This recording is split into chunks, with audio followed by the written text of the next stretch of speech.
nos domínios da mediunidade.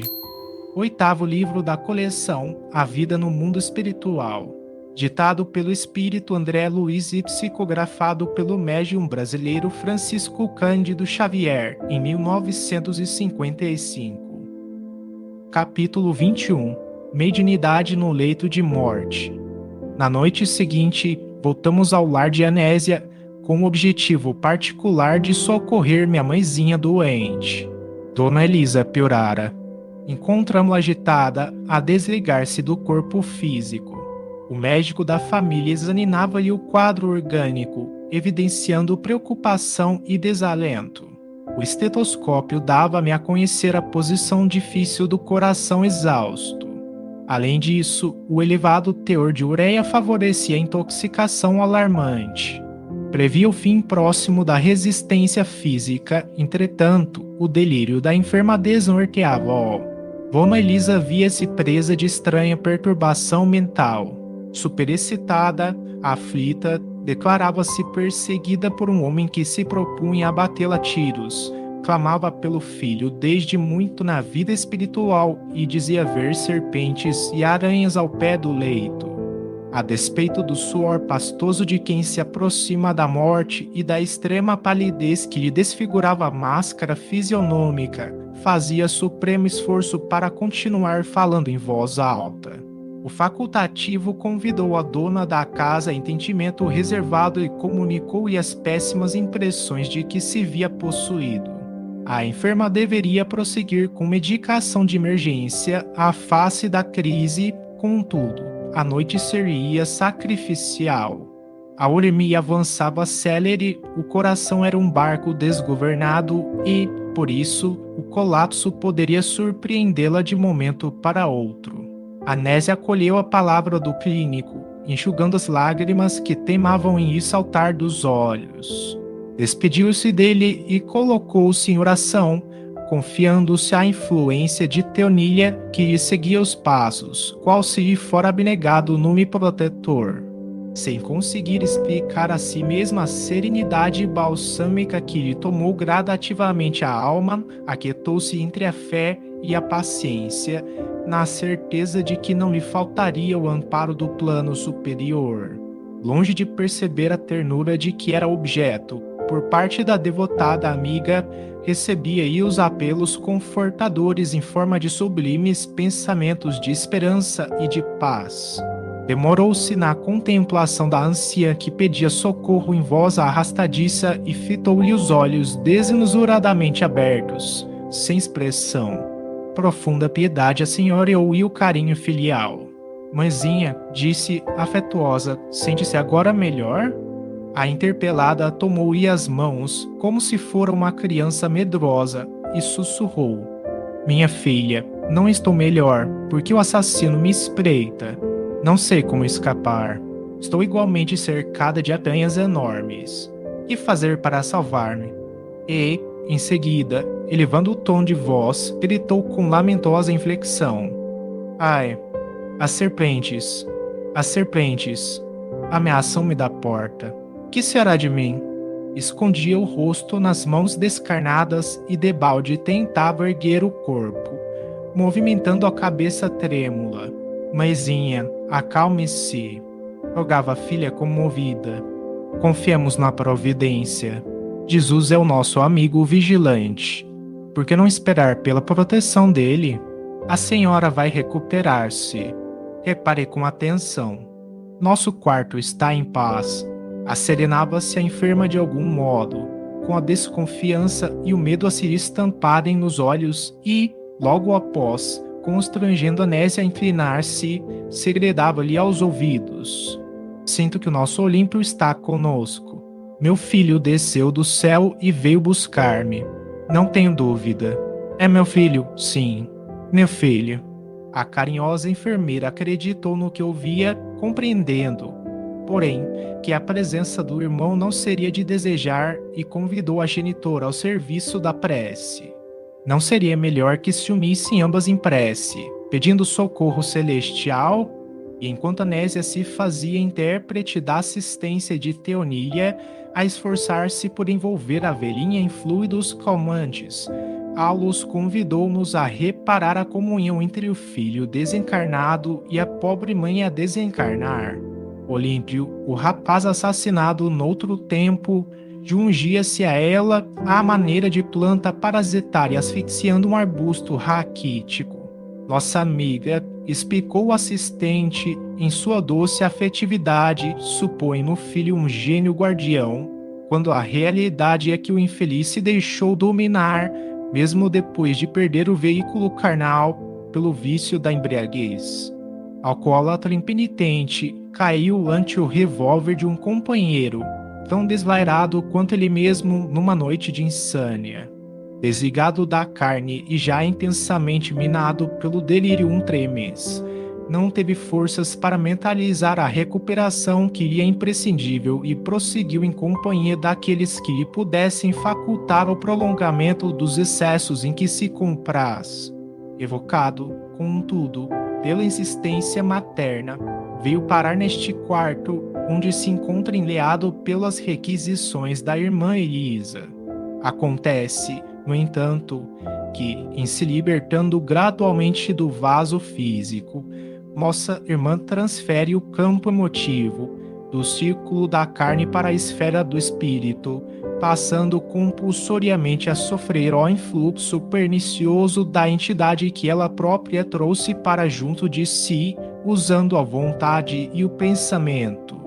Na posição em que se colocam, são ambos, assim, por força das circunstâncias, duas mentes sintonizadas na mesma faixa de impressões, porque, enfraquecida qual se encontra, a enferma se submete facilmente ao domínio do rapaz, cujo pavor e cujo desequilíbrio se transfundem na alma submissa e afetuosa.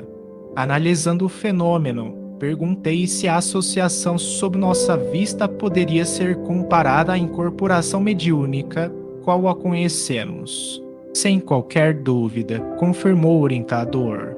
Elisa, atraindo o filho, um estado de passividade profunda que sobrevém por motivo de natural desgaste nervoso e sem experiência que lhe outorgue discernimento e defesa, assimila-lhe, de modo espontâneo, as correntes mentais, retratando-lhe a desarmonia interior. Estando a desencarnar-se devagarinho, reflete as reminiscências do pretérito e as terríveis visões íntimas que lhe são agora familiares, de vez que, à distância das libações costumeiras, o infortunado amigo padece as alucinações comuns às vítimas do alcoolismo crônico. Celso, exclamou Hilário, compadecido, como relegar uma velhinha doente à provação dessa ordem? Não significará isso clamorosa injustiça? Concordo em que é lamentável o quadro sob o nosso exame, obtemperou o assistente. Entretanto, ninguém trai as leis que nos regem a vida. Elisa, com a presença do filho, recebeu aquilo que procurou ardentemente. Certo, apresenta-se na configuração passageira de um ancião penetrando a antecâmara da morte. Todavia, na realidade, é um espírito imperecível e responsável, manejando os valores mentais que se expressam e se conjugam segundo princípios claros e definidos. Fim da ligeira pausa, acentuou. Muita vez pedimos o que não conhecemos, recolhendo o que não desejamos. No fim, porém, há sempre lucro, porque o Senhor nos permite retirar de cada situação e de cada problema os preciosos valores da experiência. Aulus, contudo, não perdeu tempo em divagações. Conferenciou reservadamente com Teonília quanto ao serviço programado em favor da enferma e, aceitando-nos a colaboração, desligou o rapaz, usando para isso avançados potenciais magnéticos. Tão logo se afastou o desventurado Olímpio, identificamos curioso fenômeno. Dona Elisa, que falava singularmente animada, entrou em absoluta prostração, qual se houvera sido manietada. Assinalando-nos a curiosidade, o orientador esclareceu. A atuação do filho desencarnado alimentava-lhe a excitação mental a incidir sobre o campo nervoso. Agora está confinada às energias que são próprias. A doente, emitindo sons guturais, calara-se de súbito. Tebalde tentou Anésia arrancar-lhe uma palavra. Dona Elisa, embora vendo e ouvindo, não mais logrou articular uma frase. Buscou inutilmente mover os braços ante a dor aguda que passou a registrar no peito. Todavia, não teve forças para tanto. Aulus deu-se pressa em administrar-lhe passes calmantes. Contudo, não obteve grande resultado. É a contração final das coronárias, exclamou, comovido. Elisa não resistirá, o miocárdio não mais reage ao nosso influxo magnético. O processo originoso alcançou o fim. Reparei que a agonizante estimaria conversar com a filha, no entanto, incoercível sofrimento constringia-lhe o tórax. A língua não mais lhe obedecia ao comando intimo. Teve a noção de que cabia fazer a viagem do túmulo, como se um relâmpago lhe rasgasse a noite mental. Um desses raros minutos que valem séculos para a alma, reviu apressadamente o passado. Todas as cenas da infância, da mocidade e da madureza reapareceram de inesperado no templo da memória, como que a convidá-la a escrupuloso exame de consciência. A enferma não vacilou. Seus momentos na carne estavam contados. Incapaz de entender-se com a filha, desejou despedir-se de velha irmã que residia a longa distância. Vimo-la num supremo esforço, concentrando os próprios pensamentos para satisfazer essa derradeira aspiração. Anésia, por sua vez, sob a influência de Teonília, percebeu que a genitora atingira a estação terminal da existência terrestre e, enlaçando-a carinhosamente, orava em pranto silencioso. A agonizante entendeu-a, mas apenas derramou comoventes lágrimas como resposta. Demorando na filha o olhar dorido e ansioso, Dona Elisa projetou-se, por fim, em nosso meio, mantendo-se, porém, ainda ligada ao veículo físico por um laço de prateada substância. Enquanto se interessavam os membros, um só pensamento lhe predominava no espírito: dizer adeus à última irmã consanguínea que lhe restava na terra. Envolvida na onda de forças, nascida de sua própria obstinação, afastou-se, ligeira, volitando automaticamente no rumo da cidade em que se situava a parenta. Correspondendo à ordem de Aulus, passamos a segui-la de perto. Dezenas de quilômetros foram instantaneamente vencidos. Em plena noite alta, colocamo-nos ao lado dela num aposento mal iluminado, em que venerável anciã dormia tranquila. Matilde! Matilde! A recém-chegada tentou despertá-la à pressa, mas em vão. Consciente de que não dispunha senão de rápidos instantes, vibrou algumas pancadas no leito da irmã, que acordou de chofre, entrando, de imediato, em sua esfera de influência. Dona Elisa passou a falar-lhe atormentada. Dona Matilde, contudo, não lhe escutava as palavras pelos condutos auditivos do vaso carnal, e sim pelo cérebro, através de ondas mentais, em forma de pensamentos a lhe remoinharem ao redor da cabeça. Erguendo-se, inquieta, falou de si para consigo. Elisa morreu. Indicando-nos as duas irmãs juntas, o assistente explicou: temos aqui unidos tipos habituais de comunicação nas ocorrências de morte. Pela persistência com que se repetem, os cientistas do mundo são constrangidos a examiná-los. Alguns atribuem esses fatos a transmissões de ondas telepáticas, ao passo que outros neles encontraram os chamados fenômenos de munição. Isso tudo, porém, reduz-se na doutrina do espiritismo à verdade simples e pura da comunhão direta entre as almas imortais. Todas as pessoas, desde que o desejem, perguntou meu colega, podem efetuar semelhantes despedidas quando partem da Terra? Sim, Hilário, você diz bem quando afirma, desde que o desejem, porque semelhantes comunicações no instante da morte, somente se realizam por aqueles que concentram a própria força mental no propósito dessa espécie. Todavia, não dispunhamos de tempo para maiores conversações.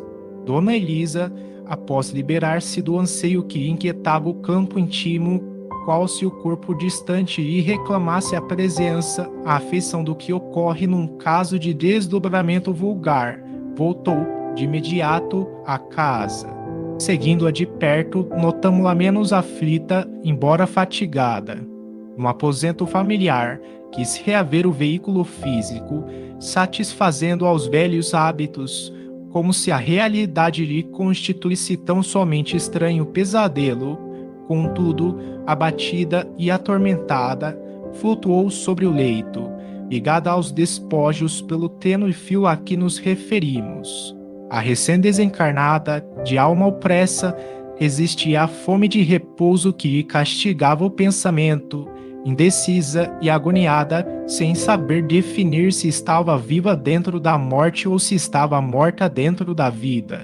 Outros amigos espirituais penetraram a câmara. Aulus consultou Horácio e acrescentou: Voltemos. Nada mais nos cabe fazer. Hilário fixou o laço prateado entre o corpo hirto e a nossa amiga recém-liberta e indagou: Não poderemos colaborar no desfazimento desse cordão incômodo? Não, explicou o orientador, esse elo tem a sua função específica no reequilíbrio da alma. Morte e nascimento são operações da vida eterna que demandam trabalho e paciência. Além disso, há companheiros especializados no serviço da libertação última. A eles compete o toque final. E, acompanhando o instrutor, retiramo-nos do lar de Anésia, onde havíamos recolhido preciosas lições.